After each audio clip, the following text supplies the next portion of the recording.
कि लोकी पुछदे कां को काफिर क्यों आखदे हन। एक मासूम परिंदा जेड़ा मेहमाने जा खबरां देंदे कहीं वसूं जा शांदा देंदे काफिर क्यों है। लोकी पुछदे कां को काफिर क्यों आखदे हन। एक मासूम परिंदा जेड़ा मेहमाने जा खबरां देंदे कहीं वसूं जा शांदा देंदे काफिर क्यों है।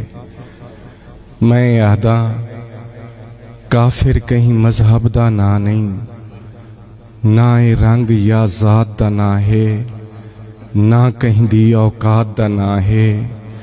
काफिर एक किरदार को आखदन, कीते हुए निर्वार को आखदन। मैं आखदा भावें उड़दा पक्षी होवे, कहीं बस्ती दा गोदा होवे, कहीं दरगाह दा वारिस होवे, भावें मुल्क दा हाकिम होवे।